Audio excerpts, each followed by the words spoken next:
Have you ever felt like you missed your chance to become a great dancer? Maybe you wanted to start earlier, but life just got in the way. I know that feeling because I've been there. I've been there in regards to my breaking journey when I started at 37 years young. But here's the truth. It's never too late to start. And it's never too late to even train like a pro, or even become a pro for that matter. Hey everyone, it's Mel here and welcome to the Confident Dancers channel. We coach individuals through movement and mindset. And if you've ever felt the struggles in your dance journey due to fear, doubt, or limiting beliefs, this is the place for you to start and to step into your confidence. We're here to inspire and empower 30 and over individuals to step into the hip hop and breaking communities with confidence. Whether you're just starting or looking to take your skills to the next level, we got you. And if you want my free masterclass that shows you in 9 steps how to have a successful dance journey, comment the word masterclass and we'll send that to you. In today's video, I'm sharing 4 tips on how to crack the code to learn and train properly. So if you've ever felt behind, this is for you. Many breakers who hit the main stages like Red Bull BC1 or even the Olympics back in the summer of 2024 started breaking when they were kids or even early teens. And as I mentioned in the beginning of this video, I started breaking when I was 37 years young. This is an uncommon factor in the breaking scene. So even though I started late, it was actually my work ethic that allowed me to thrive like a pro. And I was able to get invited into big stages just like Red Bull BC1, get battle invites, and even judging. This is when work ethic beats skill, which essentially means that even though you don't have natural talent or ability, it's your strong work ethic, dedication, and consistent effort that will lead you to better results, achievements, and opportunities compared to someone with more natural talent but lacks the drive and work ethic to reach their full potential. So I'm glad that I took the chance to start breaking late because not only did I elevate my dance skills, but it taught me to train smarter at a later age, which in turn allows me to have longevity in this dance. At the moment of recording this, I'm 45. And I feel like there's a world ahead of me that I'm about to level up in. I'm excited to share these 4 steps that'll help you level up fast. Tip number 1, warm up like a pro. So here's the reality of what most dancers' warm-ups look like when they start their dance journey.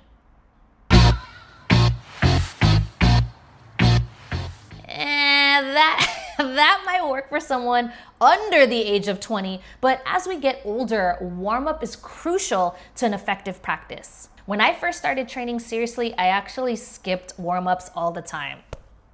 I thought they were unnecessary and boring, actually. Big mistake on the mindset. A proper warm-up is what separates pros from amateurs.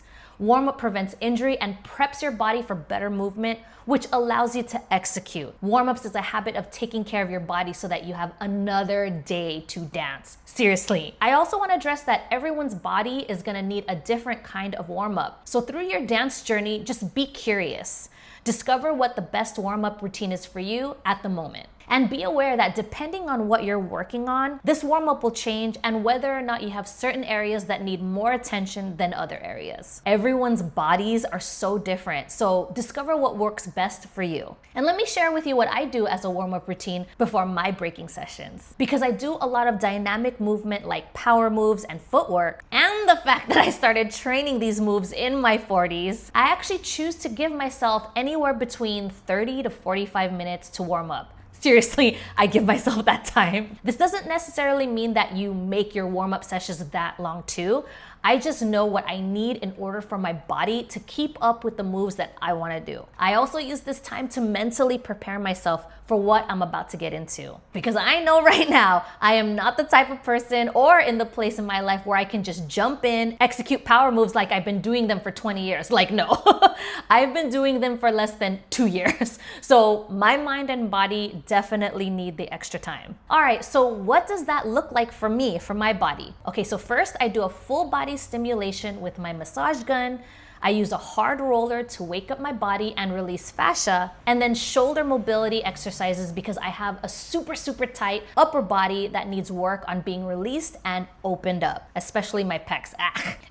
And then lastly, I do about a 10-minute top rock and footwork warm-up to connect with music and to get my body moving before I get into the nitty-gritty of power moves. And let me tell you, I truly believe that because I prioritize a full body warm-up to prepare for power moves, this is the reason reason why I don't get injured, thank God. And I'm able to do it again and again every single day without issues. Not warming up our body can cause injury, which can then cost you a training setback that will take weeks, days, or months.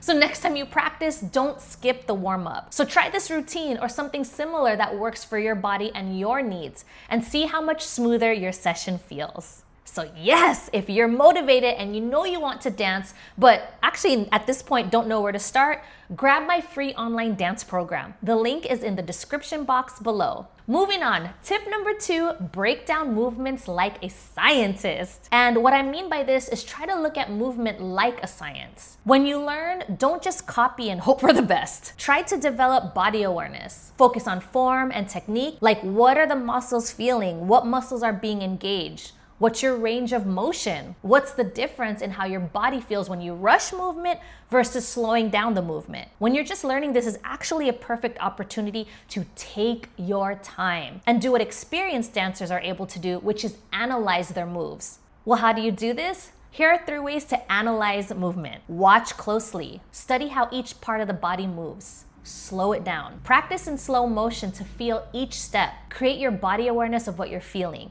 And eventually you can execute the moves well because you're able to replicate the feeling of the move. That's what we want to do, replicate the feeling. Use mirrors, record yourself for playback and for studying.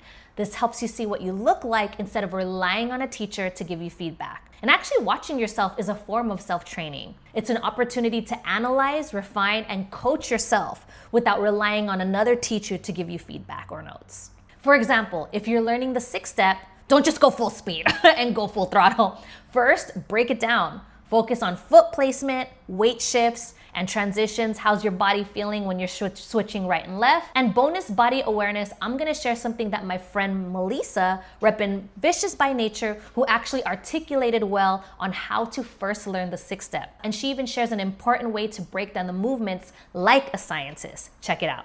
Hey everyone, let me share with you the easy way to learn the 6th step.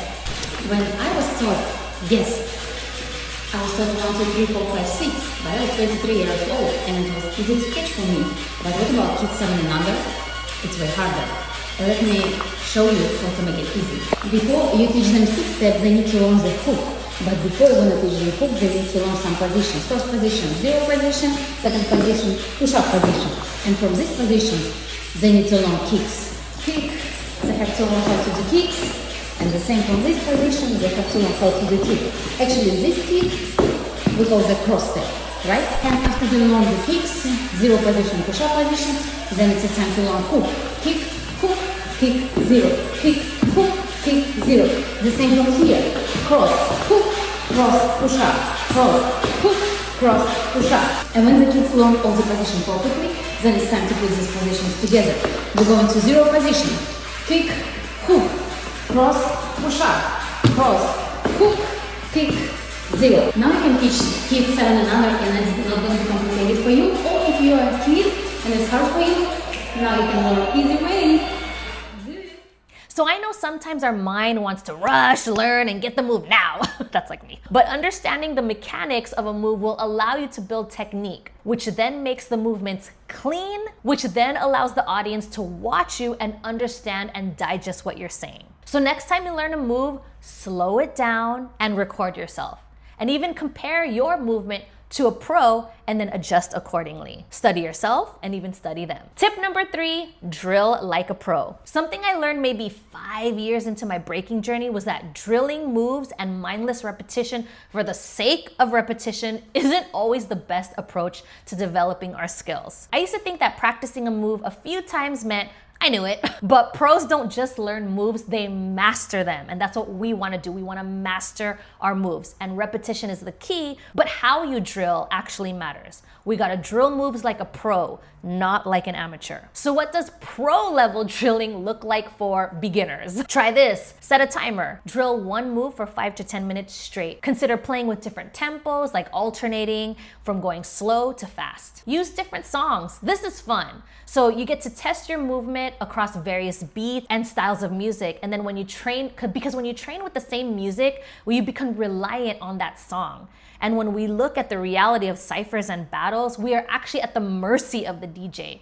And we'll never know what they play until we're there at the actual moment. So train yourself to get used to executing the same moves, but to different songs. This also gives the step a different movement quality, so it doesn't always look the same. Add variations. Do some level changes, do some direction changes to build versatility, or even go back to those tempo changes. So here's a practical challenge for you to try. Take one move today and drill it for 5 minutes straight. Study yourself and see how your body responds to drills. You'll start to experiment and play with different ways to drill so that your movement becomes stronger, cleaner, and impactful. Last one, tip number 4, review and track your progress. I am a firm believer that journaling and documenting your progress is key. It's key to staying motivated and to see in real time how far you've come instead of how far you have to go. So without tracking and collecting your data on your wins and progresses, it's easy to feel like you're not improving when you actually really are improving. Okay, I'm gonna bring up my windmill journey once again.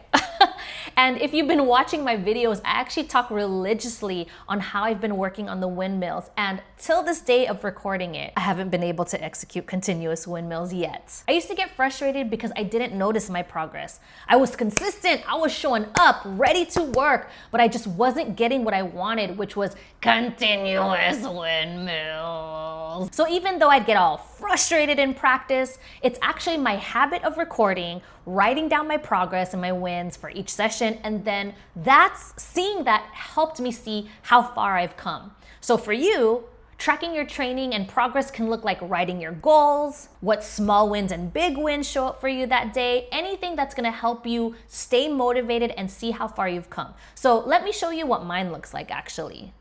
Write what you practiced, what felt good, what needs work. I even write down how many attempts I made and I circled what attempt felt good. So those circles actually show me my win for the day. I also record my training sessions so I'm able to compare my old me to my new me. And these videos help me see my improvement. And I actually share my road to windmill journey on my Instagram. I share it with others on what it looks like for a 45-year-old to learn windmills. And then I set small goals for myself. Something that I enjoy doing is 2-week challenges or even 1-month challenges where I work on a particular move. In the past, I've done a 30-day handstand challenge, a 30-day back bridge challenge, and of course, I had to do a 30-day windmill challenge. Now, with these challenges, I see them as fast-paced building blocks to develop strength and skills. So even though the move hasn't shown up for me at the end of the 30 days, I'm 1000% grateful to see how much stronger and closer I am to achieving my goal. So check it out, the reality of breaking or any dance form, especially learning it at a later age like in our 30s and 40s, it's gonna be a road, like a freaking road. And a lot of the things that we work on won't happen overnight for us, but we're still building and upgrading our mind and our body, which at the end of the day creates a healthier quality of life. So start tracking your sessions to review progress, whether it's just a journal or your phone. Progress becomes real when you see it, and that energy will motivate you to keep going. All right, that's it for today. So let's just recap really quick. If you want to train like a pro dancer but felt like you've missed your chance, just remember this.